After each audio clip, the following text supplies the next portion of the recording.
بسم اللہ الرحمن الرحیم۔ حضور اکرم صلی اللہ علیہ وسلم کے طائف کے سفر کا قصہ۔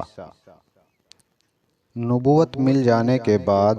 9 برس تک نبی اکرم صلی اللہ علیہ وسلم مکہ مکرمہ میں تبلیغ فرما رہے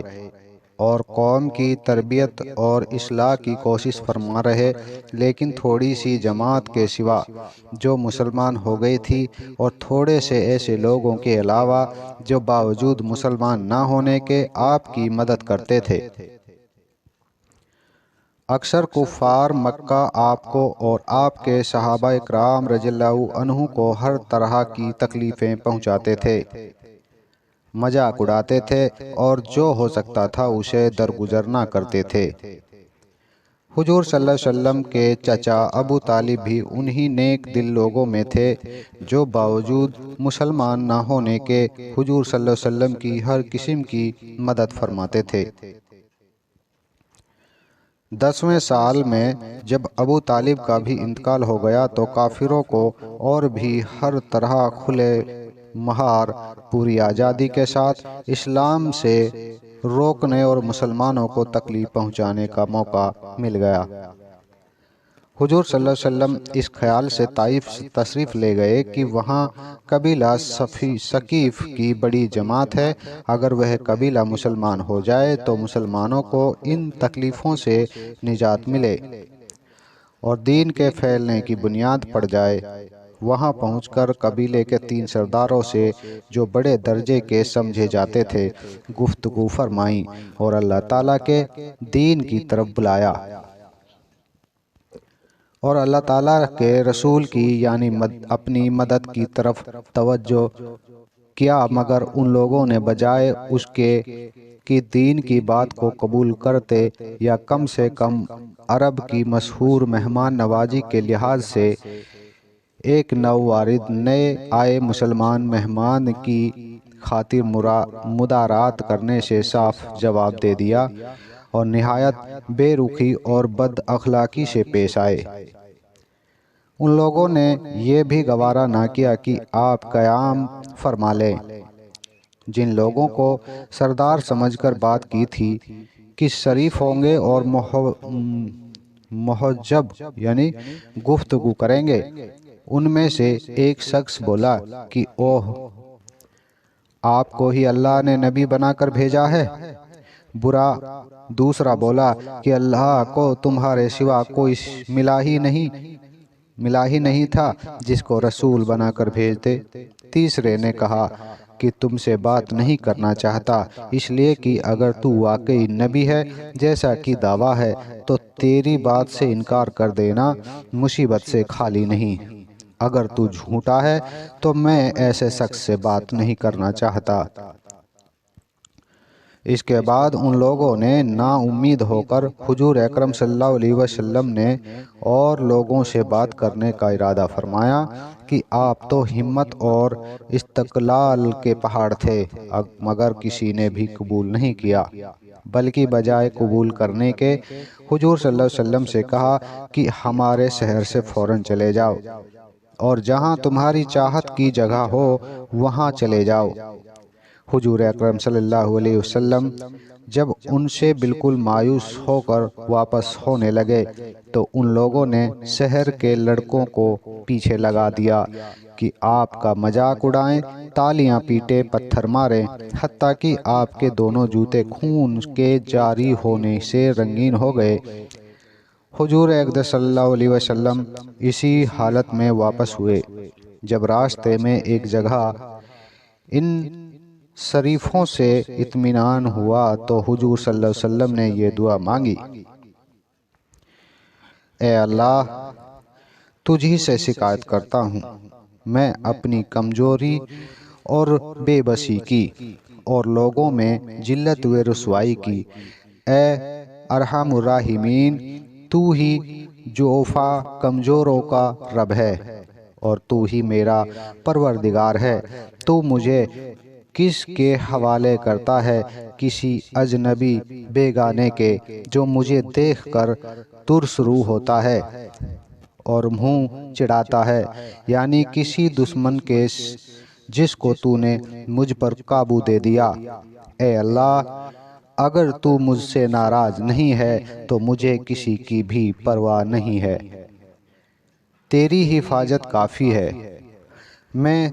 تیرے چہرے کے اس نور کے طفیل جس سے تمام اندھیریاں روشن ہو گئی اور جس سے دنیا اور آخرت کے سارے کام درست ہو جاتے ہیں، اس بات سے پناہ مانگتا ہوں کہ مجھ پر تیرا غصہ ہو یا تو مجھ سے ناراض ہو۔ تیری ناراضگی کا اس وقت تک دور کرنا ضروری ہے جب تک تو راضی نہ ہو۔ نہ تیرے سوا کوئی طاقت ہے نہ قوت۔ مالک الملک کی شان قہاری کو اس پر جوش آنا ہی تھا کہ حضرت جبریل علیہ السلام نے آ کر سلام کیا اور عرض کیا کہ اللہ تعالیٰ نے آپ کی قوم کی وہ گفتگو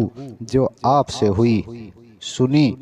اور ان کے جوابات سنے، اور ایک فرشتے کو جس کے متعلق پہاڑوں کی خدمت ہے آپ کے پاس بھیجا ہے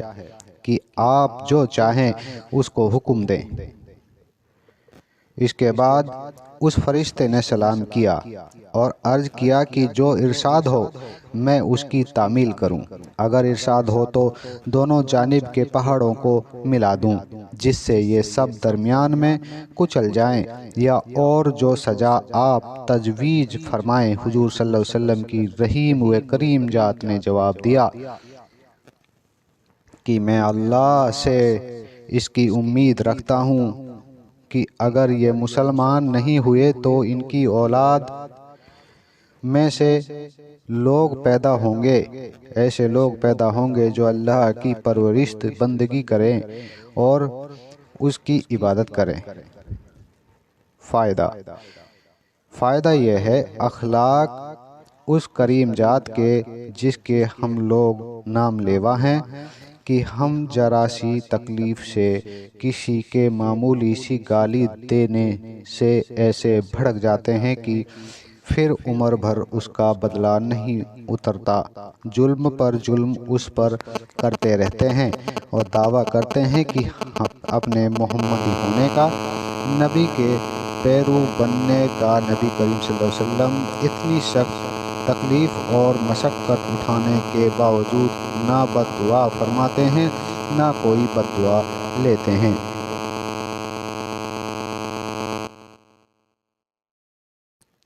نبوت مل جانے کے بعد 9 برس تک نبی اکرم صلی اللہ علیہ وسلم مکہ مکرمہ میں تبلیغ فرما رہے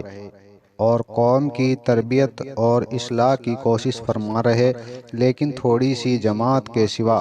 جو مسلمان ہو گئی تھی اور تھوڑے سے ایسے لوگوں کے علاوہ جو باوجود مسلمان نہ ہونے کے آپ کی مدد کرتے تھے،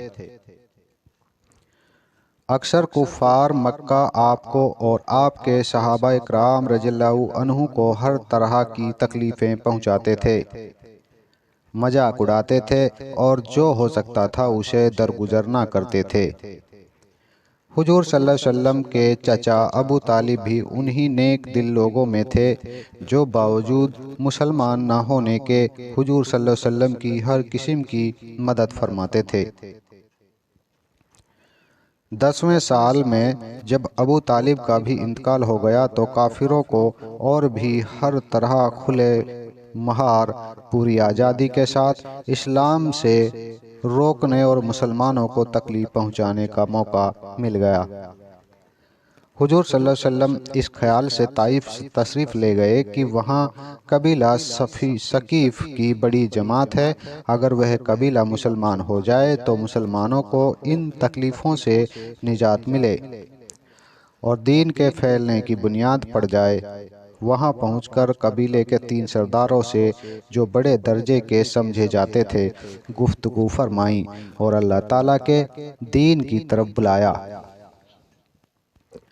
اور اللہ تعالیٰ کے رسول کی یعنی اپنی مدد کی طرف توجہ کیا، مگر ان لوگوں نے بجائے اس کے کہ دین کی بات کو قبول کرتے یا کم سے کم عرب کی مشہور مہمان نوازی کے لحاظ سے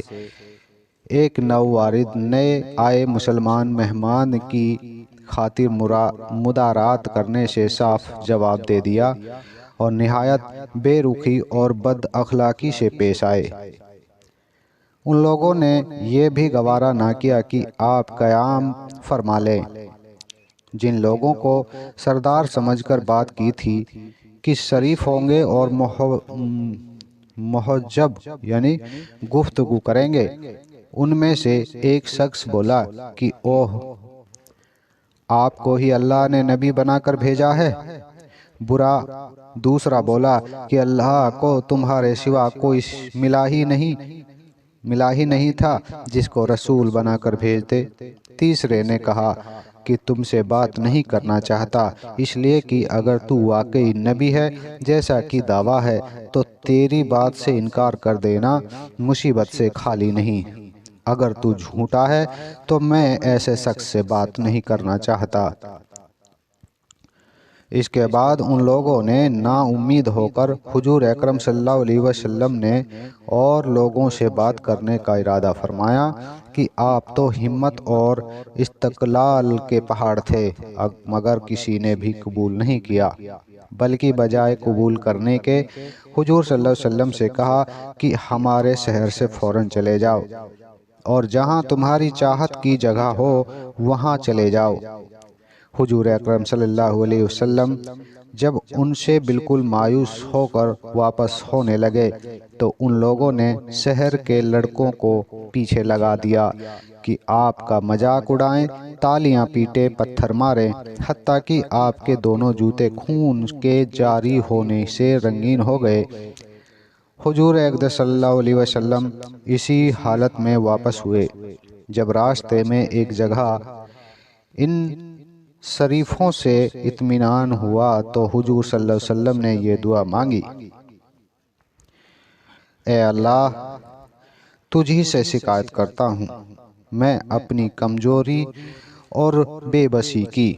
اور لوگوں میں ذلت و رسوائی کی۔ اے ارحم الراحمین، تو ہی ضعفاء کمزوروں کا رب ہے اور تو ہی میرا پروردگار ہے۔ تو مجھے کس کے حوالے کرتا ہے؟ کسی اجنبی بیگانے کے جو مجھے دیکھ کر ترس رو ہوتا ہے اور منہ چڑھاتا ہے، یعنی کسی دشمن کے جس کو تو نے مجھ پر قابو دے دیا۔ اے اللہ، اگر تو مجھ سے ناراض نہیں ہے تو مجھے کسی کی بھی پرواہ نہیں ہے، تیری حفاظت کافی ہے۔ میں تیرے چہرے کے اس نور کے طفیل جس سے تمام اندھیریاں روشن ہو گئی اور جس سے دنیا اور آخرت کے سارے کام درست ہو جاتے ہیں، اس بات سے پناہ مانگتا ہوں کہ مجھ پر تیرا غصہ ہو یا تو مجھ سے ناراض ہو۔ تیری ناراضگی کا اس وقت تک دور کرنا ضروری ہے جب تک تو راضی نہ ہو۔ نہ تیرے سوا کوئی طاقت ہے نہ قوت۔ مالک الملک کی شان قہاری کو اس پر جوش آنا ہی تھا کہ حضرت جبریل علیہ السلام نے آ کر سلام کیا اور عرض کیا کہ اللہ تعالیٰ نے آپ کی قوم کی وہ گفتگو جو آپ سے ہوئی سنی اور ان کے جوابات سنے، اور ایک فرشتے کو جس کے متعلق پہاڑوں کی خدمت ہے آپ کے پاس بھیجا ہے کہ آپ جو چاہیں اس کو حکم دیں۔ اس کے بعد اس فرشتے نے سلام کیا اور عرض کیا کہ جو ارشاد ہو میں اس کی تعمیل کروں، اگر ارشاد ہو تو دونوں جانب کے پہاڑوں کو ملا دوں جس سے یہ سب درمیان میں کچل جائیں، یا اور جو سزا آپ تجویز فرمائیں۔ حضور صلی اللہ علیہ وسلم کی رحیم و کریم ذات نے جواب دیا کہ میں اللہ سے اس کی امید رکھتا ہوں کہ اگر یہ مسلمان نہیں ہوئے تو ان کی اولاد میں سے لوگ پیدا ہوں گے، ایسے لوگ پیدا ہوں گے جو اللہ کی پرورشت بندگی کریں اور اس کی عبادت کریں۔ فائدہ یہ ہے، اخلاق اس کریم ذات کے جس کے ہم لوگ نام لیوا ہیں کہ ہم ذرا سی تکلیف سے کسی کے معمولی سی گالی دینے سے ایسے بھڑک جاتے ہیں کہ پھر عمر بھر اس کا بدلہ نہیں اترتا، ظلم پر ظلم اس پر کرتے رہتے ہیں اور دعویٰ کرتے ہیں کہ اپنے محمدی ہونے کا، نبی کے پیرو بننے کا۔ نبی کریم صلی اللہ علیہ وسلم اتنی سخت تکلیف اور مشقت اٹھانے کے باوجود نہ بد دعا فرماتے ہیں نہ کوئی بد دعا لیتے ہیں۔